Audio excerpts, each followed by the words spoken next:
నమస్తే అందరికి. చాలా రోజుల తర్వాత జిమ్మల్ కూర అయితే చేస్తున్నాము. ఇంటికెళ్ళి వచ్చి నుంచి ఇది ఫస్ట్ టైం జిమ్మల్ అయితే అండు. ఇక మార్కెట్కి వెళ్ళి ఒక జిమ్ అయితే తీసుకుని వచ్చేసిన. జిమ్మల్ కూడా బాగా రేటు పెరిగిపోయినాయి మా అమ్మ. ఏది తీసుకున్న అగ్గి లెక్కన ఉన్నది ప్రజెంట్ అయితే. ఇక జిమ్మల్ అయితే మంచిగా ప్యాడ్ మీద కడిగేసి గంజులో పెట్టేసి మంచిగా ఉప్పు కారం వేసి పక్కకైతే పెట్టి ఇంకో గంజు పొయ్యి మీద వాడేసుకుని తగినంత నూనె వాడేసుకుని యావాలు జీలకర్ర వాడేసిన తర్వాత మెంతోలు కలిమాకు కొత్తిమీర వాడేసిన తర్వాత ఈ పక్క పోన ఒక టమాటా మంచిగా గాల పెట్టుకొని దంచుకున్న అల్లం పేస్ట్ మీదకెళ్ళి వాడేసి మీదకెళ్ళి ఉప్పు వాడేసుకొని పసుపు వాడేసుకొని కొద్దిగా గొలిన తర్వాత టమాటా వాడేసి దాని మీదకెళ్ళి జీలకర్ర పొడి కొద్దిగా తగినంత కారం పడేసుకొని ఒక 10 నిమిషాల తర్వాత చింతపండు నల్లటి చింతపండు పులుసు అలా పోసుకొని ఒక 10 నిమిషాలు ఇట్లా కలుపుకోవాలి. చింతపండుతో తగినంత వాటర్ కూడా వారోసుకొని మంచిగా వేసారు. రాగానే ముందే ఉప్పు కారం పసుపు వేసుకున్న జిమ్మల్ని పక్కకి పెట్టుకున్నాం కదా, వీటిని తీసుకుపోయి అలా వాడేస్తే ఒక 10 నిమిషాల తర్వాత ఆటోమేటిక్గా కూర ఉరికిపోతుంది. దాని మీదకి వెళ్ళి కొత్తిమీర వాడేసుకొని రూమ్కి అయితే దించుకొచ్చి ఉంటాయి అన్నం కూర. ఇక మీద బట్టలు ఉన్నాయి కదా అని గంజులన్నీ రూమ్లో పెట్టేసి మీదకి వచ్చేసి బట్టలు తీసేటకంటే మొత్తం గందరగోళం అయిపోయింది. ఇంతలోనే మనకి ఎవరి కింద కూడా పడిపోయింది, కానీ కెమెరాకి అయితే ఏం కాలేదు. ఇక ఫ్రెష్ అప్ అయ్యి అన్నం కూర వేసుకొని తిన్నామమ్మ.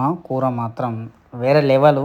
కానీ ఏంటంటే చింతపండు కారం ఇంటికాడిది కాబట్టి కొద్దిగా ఎర్రగానే కొడతలేదు, లేకపోతే మాత్రం మిగతాదంతా సెట్ అయిపోయింది. ఈ వ్లాగ్ వచ్చేసి నెక్స్ట్ వ్లాగ్ కలుద్దాం. Thank you for watching this video.